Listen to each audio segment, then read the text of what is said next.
जैसे कि जब भी आपसे जंतु कोशिका और पादप कोशिका के बीच में अंतर पूछा जाता है तो आपसे पूछा जाता है कि भैया जो सेल वॉल होती है वो क्या जंतु कोशिका में उपस्थित होती है? अरे कोशिका भित्ति जंतु कोशिका में उपस्थित होती है क्या? तो ये जंतु कोशिका का डायग्राम है, इसमें देखो मैंने कहीं आपको कोशिका भित्ति के बारे में बताया है क्या? मैंने आपको कोशिका भित्ति के बारे में नहीं बताया। मैंने आपसे कहा है कि भैया जंतु कोशिका का जो सबसे बाहरी आवरण होता है वो कोशिका झिल्ली होती है, वो सेल मेम्ब्रेन होती है। गाइस हमारी प्रतियोगी परीक्षाओं में एनिमल सेल और प्लांट सेल से बहुत सारे क्वेश्चन पूछे जाते हैं। आज की इस वीडियो में हम डिस्कस करने वाले हैं एनिमल सेल के डायग्राम के बारे में। आप सभी को पता है जब भी एनिमल सेल और प्लांट सेल के डिफरेंस के बारे में जब भी क्वेश्चन पूछे जाते हैं हमारी एग्जाम से, तो ज़्यादातर आपसे भैया इस डायग्राम से क्वेश्चन पूछे जाते हैं। एक बार अगर आपको डायग्राम बनाना आ गया एनिमल सेल का या प्लांट सेल का, दोनों का सिखाने वाला हूँ। आज की इस क्लास में आपको सिर्फ एनिमल सेल के डायग्राम के बारे में चर्चा करेंगे। इससे नेक्स्ट जो क्लास आएगी उसमें हम आपको प्लांट सेल के डायग्राम के बारे में बताएंगे। अगर आपने दोनों क्लासें ले ली तो यकीन मानिए आपका एक भी क्वेश्चन नहीं छूटेगा भैया प्लांट सेल से और एनिमल सेल से, क्योंकि ज़्यादातर जो क्वेश्चन पूछे जाते हैं अच्छी एग्जामों में वो डायग्राम से क्वेश्चन पूछे जाते हैं, और हम डायग्राम तो याद करते नहीं है, हमें सिर्फ रट्टा लगाना होता है। आपको रटना नहीं है, आपको चीज़ें सीखनी है। आप हमारे साथ जुड़े हो तो बायोलॉजी की टेंशन छोड़ दीजिए। अगर आपने साइटोलॉजी कोशिका विज्ञान वाला चैप्टर नहीं पढ़ा है तो आपको नीचे लिंक डिस्क्रिप्शन में मिल जाएगा, आप जाकर चेकआउट कर सकते हैं। चलिए आज की क्लास की शुरुआत करते हैं। चैनल पर नए आए हो मेरे भाई तो चैनल को जरूर सब्सक्राइब कर लेना, बेल आइकन को प्रेस कर लेना ताकि आपके पास हमारे वीडियो का नोटिफिकेशन टाइम टू टाइम पहुंच सके। हेडिंग क्या लगाओगे? Animal cell. एनिमल सेल दिख तो रहा है ना आपको, या फिर नहीं दिख रहा? जंतु कोशिका दिख रहा है आपको? हाँ दिख रहा है भैया। देखिए सबसे पहले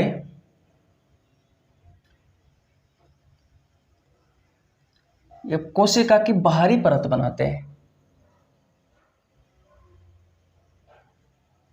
जो एनसीईआरटी में डायग्राम दिया गया है उसी के बारे में हम चर्चा करेंगे।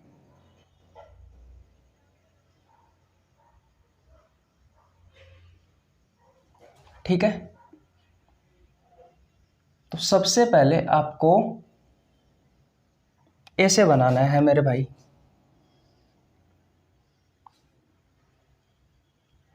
इतना कुछ बना दोगे? बोलो इतना कुछ बना सकते हो? ध्यान से समझना एक एक चीज को, लेकिन एक बार अगर आपने नजर हटाई तो दुर्घटना घटी, ये कन्फर्म है।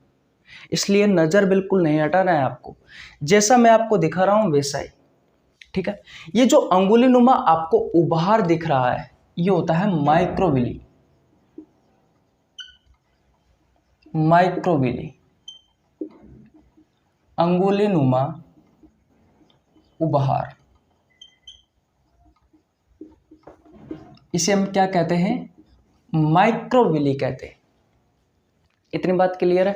किसी को प्रॉब्लम यहां तक बिल्कुल नहीं होनी चाहिए। अब देखो ये जो कोशिका का सबसे बाहरी आवरण है, एनिमल सेल के बारे में बात कर रहा हूं मैं। एनिमल सेल के बारे में, जंतु कोशिका के बारे में बात कर रहा हूं। जंतु कोशिका का जो ये सबसे बाहरी आवरण आपको दिखाई दे रहा है, ये सबसे बाहरी आवरण होता है भैया कोशिका झिल्ली। कौन सा होता है? कोशिका झिल्ली होता है। ध्यान से समझना, कौन सा होता है मेरे भाई? कोशिका झिल्ली होता है। सेल मेम्ब्रेन, सेल मेम्ब्रेन ये कोशिका को सुरक्षा प्रदान करने का काम भी करती है। इतनी बात क्लियर है? किसी को प्रॉब्लम यहां तक बिल्कुल नहीं होनी चाहिए। अब ध्यान से समझना, बीच में क्या होता है? सेंटर में क्या होता है? केंद्रक होता है। सेंटर में क्या होता है भैया? केंद्रक होता है। सेंटर में क्या होता है? सेंटर में होता है मेरे भाई केंद्रक। इस तरीके से बनाना है आपको, जैसे मैं बना रहा हूं सेम वैसे ही बनाना है आपको। ये क्या है भैया? ये है भैया आपका न्यूक्लियस, यानी कि केंद्र। बोलो याद रखना, एनिमल सेल में ये जो न्यूक्लियस होता है ये बीच में उपस्थित होता है, लेकिन प्लांट सेल में ये किनारों पर चला जाता है। क्यों? क्योंकि प्लांट सेल में रिक्तिकाएं होती है जो भैया स्थान घेर लेती है, इसलिए जो केंद्रक होता है ये साइड में चला जाता है प्लांट सेल में। नेक्स्ट क्लास में जब हम आपको प्लांट सेल का डायग्राम बनाकर दिखाएंगे तब आपको बहुत अच्छे से समझ में आएगा। फिलहाल इतना याद रखना है कि मध्य में क्या होता है, न्यूक्लियस होता है। अब न्यूक्लियस है तो न्यूक्लियस को सुरक्षा प्रदान करने के लिए इसके चारों ओर एक झिल्ली होती है, इस तरीके से बना देते हैं हम,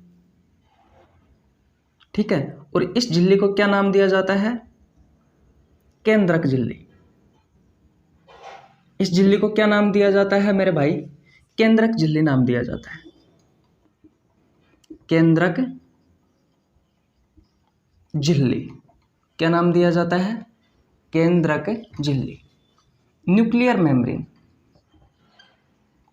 न्यूक्लियर मेम्ब्रेन। बोलो, लिखना नहीं है, सिर्फ समझना है, लिखना नहीं है, समझना है। देखो अंगुलीनुमा संरचना जो आपको दिखाई दे रही है ऊपर की तरफ, जो अंगुलीनुमा जो उभार है उसे माइक्रोविली कहा जाता है। कोशिका के सबसे बाहर जो आवरण होता है उसे कहा जाता है कोशिका झिल्ली। याद रखना, प्लांट सेल का जो सबसे बाहरी आवरण होता है वो सेल वॉल होती है, कोशिका भित्ति होती है। लेकिन हम एनिमल सेल के डायग्राम के बारे में बात कर रहे हैं तो जंतु कोशिका का जो सबसे बाहरी आवरण होता है वो होती है कोशिका झिल्ली, यानी कि सेल मेम्ब्रेन। इतनी बात क्लियर है। बीच में न्यूक्लियस होता है यानी कि केंद्रक होता है, और इस केंद्रक को सुरक्षा प्रदान करने के लिए इसके चारों ओर क्या पाई जाती है, केंद्रक झिल्ली पाई जाती है। यहां तक किसी को प्रॉब्लम बिल्कुल नहीं होनी चाहिए। अब ध्यान से समझना, ये क्या है, ये सेल मेम्ब्रेन है यानी कि ये केंद्रक झिल्ली है, और ये क्या है, ये न्यूक्लियर मेम्ब्रेन है यानी कि ये केंद्रक झिल्ली है। ये कोशिका झिल्ली है, ये केंद्रक झिल्ली है। इसके बीच में जो कुछ पाया जाता है उसे कहा जाता है कोशिका द्रव। उसे क्या कहा जाता है, जो कुछ भी पाया जाता है अंदर की तरफ उसे क्या कहा जाता है, उसे कहा जाता है कोशिका द्रव। क्या कहा जाता है, कोशिका द्रव कहा जाता है। तो मैं यहाँ पे लिख देता हूं कि भैया यहाँ पर ये जो सारा का सारा ही होता है ये होता है कोशिका द्रव। ये क्या होता है, ये होता है भैया कोशिका द्रव्य, साइटोप्लाज्म, साइटोप्लाज्म। क्या होता है भैया, ये होता है कोशिका द्रव्य। इतनी बात क्लियर है, किसी को प्रॉब्लम यहाँ तक बिल्कुल नहीं होनी चाहिए। अब ध्यान से समझना, इस केंद्रक झिल्ली के अंदर जो पाया जाता है, जो द्रव्य पाया जाता है उसे कहा जाता है केंद्रक द्रव। उसे क्या कहा जाता है, उसे कहा जाता है केंद्रक द्रव, उसे कहा जाता है केंद्रक द्रव्य। न्यूक्लियोप्लाज्म, न्यूक्लियोप्लाज्म कहा जाता है। और याद रखना, ये न्यूक्लियोप्लाज्म और ये जो साइटोप्लाज्म है दोनों मिलकर किसका निर्माण करते हैं, जीव द्रव्य का निर्माण करते हैं, प्रोटोप्लाज्म का निर्माण करते हैं। इतनी बात क्लियर है। एक बार मैं आपको फिर बता देता हूं, जंतु कोशिका का जो सबसे बाहरी आवरण होता है वो कोशिका झिल्ली होती है, ठीक है। केंद्रक को सुरक्षा प्रदान करने के लिए केंद्रक के चारों ओर एक झिल्ली पाई जाती है, इसे केंद्रक झिल्ली कहा जाता है। इन दोनों के बीच में जो चीज उपस्थित होती है उसे कहा जाता है साइटोप्लाज्म, कोशिका द्रव्य।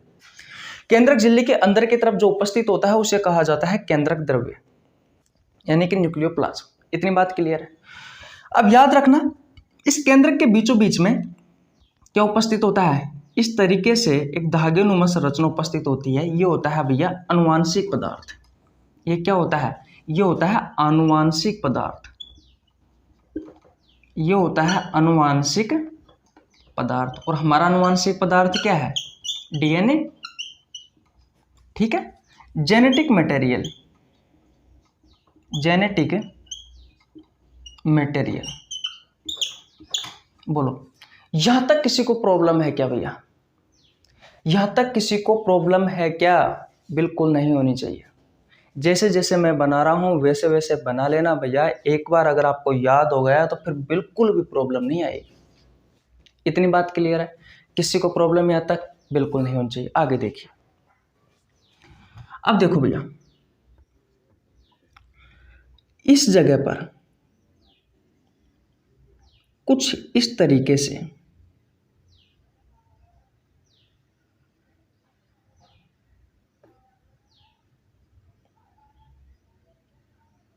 ये देखो भैया, कुछ इस तरीके से एक संरचना होती है।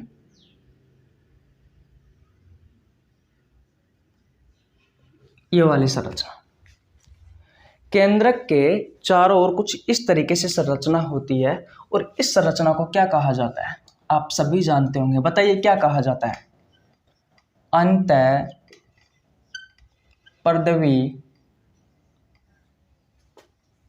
पर्दवी जालिका। कैसे लिखते हैं? ऐसे ही लिखते हैं क्या? अंतः पर्दवी कैसे लिखते हैं भाई? शायद ऐसे लिखते हैं, और आप कर लेना सही भैया, ठीक है। इंग्लिश में कहा जाता है एंडोप्लाज्मिक रेटिकुलम। इसे शॉर्ट फॉर्म में ER भी कहा जाता है। इसे शॉर्ट फॉर्म में क्या कहा जाता है? ER कहा जाता है। देखो, आपके केंद्र के नीचे की तरफ ये जो संरचना आपको दिखाई दे रही है, ये होती है एंडोप्लाज्मिक रेटिकुलम। ये भी दो प्रकार की होती है, एक चिकनी अंतःपर्दवी जालिका होती है, एक खुरदरी अंतःपर्दवी जालिका होती है। जो खुरदरी अंतःपर्दवी जालिका होती है वो केंद्रक के पास होती है, और इस पर राइबोसोम बिखरे हुए रहते हैं। तो ये क्या बना दिए मैंने? ये राइबोसोम बना दिए भैया, ठीक है। ये क्या है? ये राइबोसोम है। तो खुरदरी जो अंतःपर्दवी जालिका होती है, इस पर क्या होता है?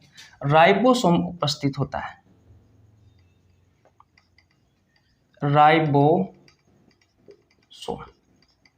इंग्लिश में क्या लिखते हैं? राइबोसोम। इस राइबोसोम को क्या कहा जाता है? Protein factory. इसे क्या कहा जाता है? इसे प्रोटीन फैक्ट्री कहा जाता है।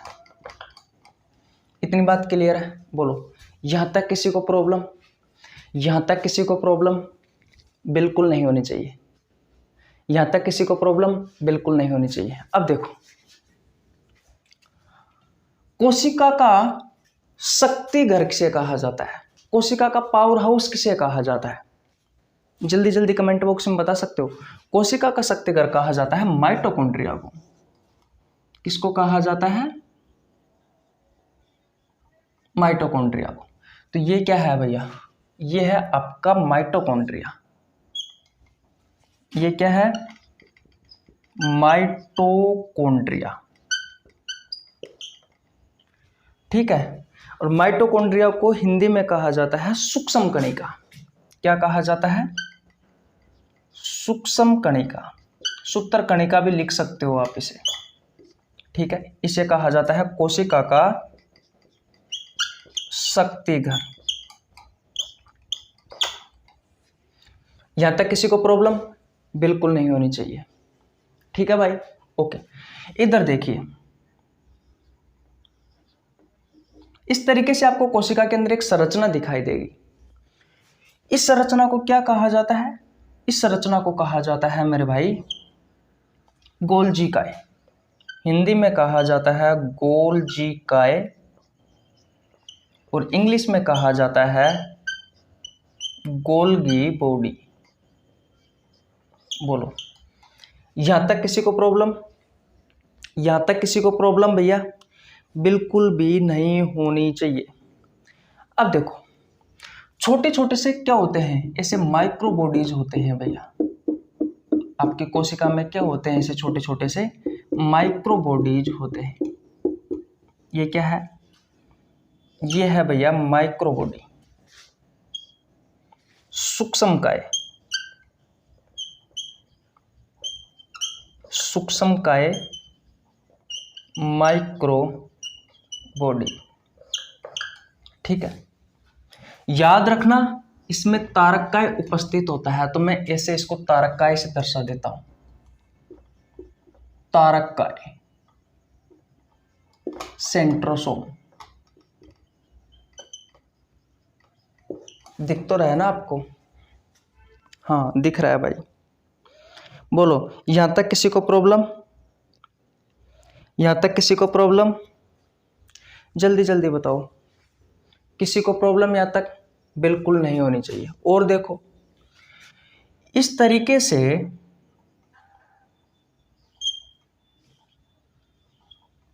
इस तरीके से क्या उपस्थित होते हैं कोशिका में? ये होता है भैया लाइसोसोम। ये क्या है? ये है लाइसोसोम। और लाइसोसोम को क्या कहा जाता है? आत्मघाती थैली, कोशिका की आत्मघाती थैली। बोलो क्या रह गया भैया? इसके अलावा आपको कोशिका में कुछ इस तरह की संरचना दिखाई देगी भैया।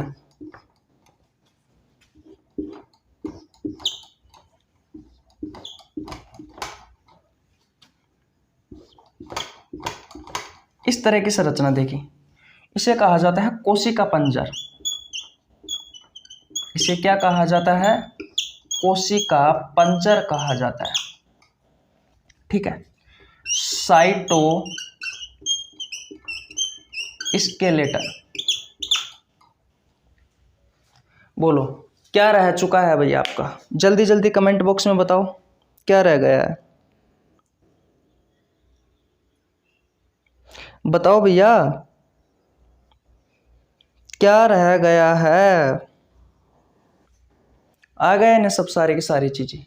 देखो याद रखना, जो रिक्तिका होती है वो जंतु कोशिका में या तो बहुत छोटी होगी या फिर अनुपस्थित होगी। क्या मैंने क्या कहा कि जो एनिमल सेल होती है उसमें जो रिक्तिका होती है, जो रिक्तिका होती है या तो वो छोटी होगी, जो रिक्तिका होती है वो या तो छोटी होगी या फिर भैया होगी ही नहीं, अनुपस्थित होगी। तो ये आपका जंतु कोशिका का डायग्राम है। एक एक चीज को हमने बिल्कुल बारीकी से देखा। अगर आपको ये सारे नाम याद हो जाते हैं तो एक बात बताऊं मैं आपको, जब भी जंतु कोशिका और पादप कोशिका के बीच में अंतर पूछा जाता है आपसे आपके एग्जाम में, तो भैया यहाँ से बहुत सारी चीजें ऐसी होती है जो आपको दिखाई देती है, और बहुत सारी ऐसी चीजें होती है जो आपको पादप कोशिका में दिखाई देगी लेकिन जंतु कोशिका में नहीं दिखाई देगी, और बहुत सारी ऐसी चीजें हैं जो आपको जंतु कोशिका में दिखाई देगी और पादप कोशिका में दिखाई नहीं देगी। अगर आपको एक बार में नहीं समझ में आया है तो कोई बात नहीं, अगर आपको एक बार में समझ में नहीं आया है तो कोई बात नहीं, आप दोबारा रिपीट करके भी बस सिर्फ इनके बारे में आपको नाम याद करना है। भाई मैंने कोशिका के अंदर जितने भी नाम आपको लिखवाए हैं वो नाम आपको याद करने हैं। अगर एक बार नाम हो गए और उसके बाद में भैया चैप्टर पढ़ोगे, मैं आपको कोशिका वाला चैप्टर का नीचे लिंक डिस्क्रिप्शन में दे दूंगा, वहां पर जाकर आप पढ़ सकते हो। उसके बाद फिर एक एक चीज़ों के बारे में पढ़ोगे तो फिर आपको मजा आ जाएगा। और थोड़े दिन बाद में मैं एक नए चैप्टर की शुरुआत करने वाला हूं जिसमें मैं आपको कोशिका वाला चैप्टर पढ़ाऊंगा। भाई साहब मजा आ जाएगा, पूरी की पूरी एनसीईआरटी की एक एक लाइन छपाने वाला हूं। बोलो यहां तक किसी को प्रॉब्लम? बोलो भैया। जैसे कि जब भी आपसे जंतु कोशिका और पादप कोशिका के बीच में अंतर पूछा जाता है तो आपसे पूछा जाता है कि भैया जो सेल वॉल होती है वो क्या जंतु कोशिका में उपस्थित होती है? अरे कोशिका भित्ति जंतु कोशिका में उपस्थित होती है क्या?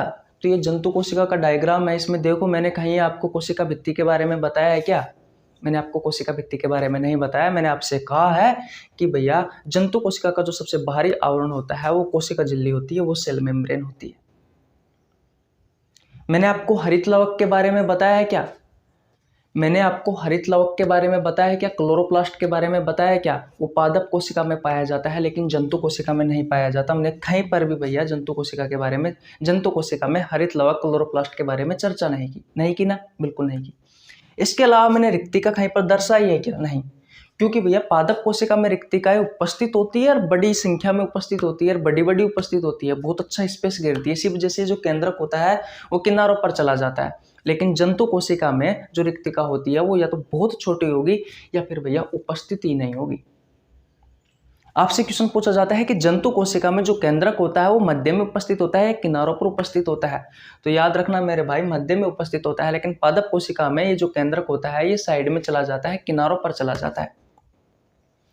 अगर आपने ये सारे नाम याद कर लिए तो आपको कोई प्रॉब्लम ही नहीं आएगी भैया, आपको कोई प्रॉब्लम ही नहीं आएगी। तो कुछ इस तरीके से हम जंतु कोशिका का चित्र बनाते हैं। आशा करता हूँ प्रत्येक चीज को मैंने दर्शाने की कोशिश की है छोटे से डायग्राम में, आपको बहुत अच्छे से समझ में आ गया होगा।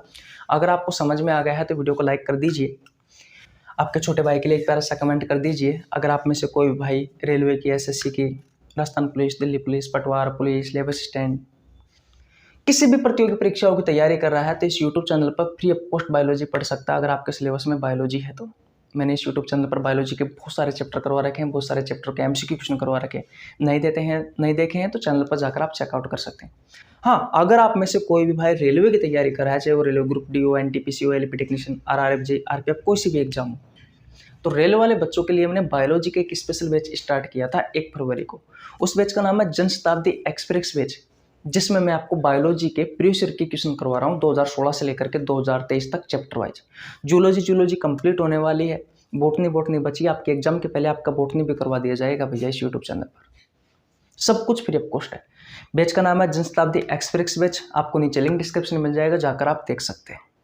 अगर आपको लगता है कि भैया मैं बायोलॉजी में बहुत सारे ऐसे चैप्टर हैं जो लोगों को समझ में आते हैं, नहीं आते हैं, हमारे चैनल पर जाइए, एक बार आप पढ़िए, बिल्कुल आसान भाषा में समझाने की कोशिश कीजिए, सारी चीज़ें समझ में आ जाएगी।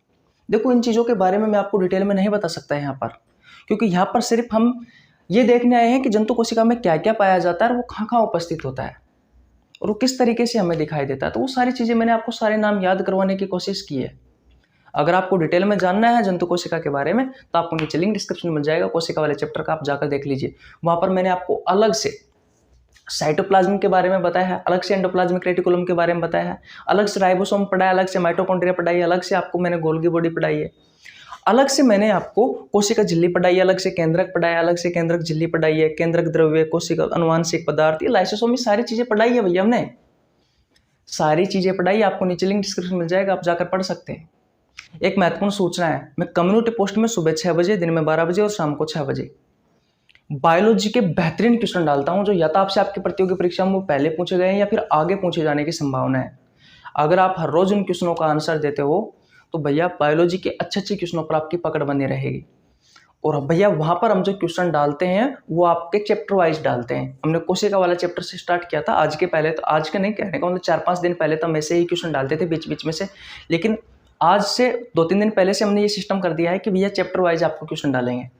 तो उनका आंसर लगभग 8-10 हज़ार स्टूडेंट हर रोज देते हैं, आप भी दीजिए भैया, आपका भी फायदा होगा, 100 में से 100% फायदा होगा। वहाँ पर नीट तक के लेवल के क्वेश्चन पूछे जाते हैं। कल परसों के दिन मैंने एक क्वेश्चन दिया था, कोशिका सिद्धांत किसने दिया था, उसमें से लगभग उसमें स्पष्ट रूप से लिखा हुआ है कम से कम 15 से 20% स्टूडेंटों ने उस क्वेश्चन का आंसर गलत दिया था। और जिन्होंने सही भी दिया था वहाँ पर क्या एक चिन्ह आता है, कहने का मतलब सही का चिन्ह आता है, तो वहाँ पर अगर गलत भी दिया होगा तो सही कर देते हैं लोग, जितने भी स्टूडेंट है वो सही कर देते हैं भाई। ज़्यादातर लोगों ने गलत आंसर दिया है उसका। तो अच्छे क्वेश्चन पूछे जाते हैं, नीट लेवल के क्वेश्चन पूछे जाते हैं भाई। तो जरूर आप हमारे साथ जुड़े, आपको सारी चीज़ें मिलेगी। जो आपका डाउट रहता है कमेंट बॉक्स खुला पड़ा हुआ है, इंस्टा पे आप मैसेज कर सकते हो, सब चीज़ का रिप्लाई दिया जाएगा, नोट्स उपलब्ध कराए जाएंगे, सारी चीज़ें उपलब्ध कराई जाएंगे। बस आप जुड़े रहिए हमारे साथ, सब कुछ समझ में आएगा आपको। भविष्य में सब कुछ मिलेगा, डिजिटल बोर्ड मिलेगा, नोट्स मिलेंगे, बहुत अच्छे टीचर मिलेंगे, आपका सारा काम, सारी तैयारी इसी यूट्यूब चैनल पर कराएंगे। बस धीरे धीरे, अभी बस शुरुआत है, मेहनत कर रहे हैं, आप भी करें भैया, क्योंकि नौकरी ज़रूरी है, पढ़ाई ज़रूरी है, इसके बिना कुछ भी नहीं हो सकता। ठीक है, खैर स्वयं समझदार हो, स्क्रीनशॉट ले लीजिए। लास्ट क्लास में यानी कि इसके नेक्स्ट क्लास जो होगी उसमें हम पादप कोशिका का डायग्राम बनाने की कोशिश करेंगे और आपको याद करवाने की भी कोशिश करेंगे। अगर आपको वीडियो अच्छी लगी हो तो वीडियो को लाइक कर देना, चैनल पर नए हैं तो मेरे भाई चैनल को जरूर सब्सक्राइब कर लेना, बेल आइकन को प्रेस कर लेना, ताकि आपके पास हमारे वीडियो का नोटिफिकेशन टाइम टू टाइम पहुंच सके। मिलते हैं गाइज नेक्स्ट वीडियो में, तब तक के लिए जय हिंद, जय भारत, राम राम, बाय बाय।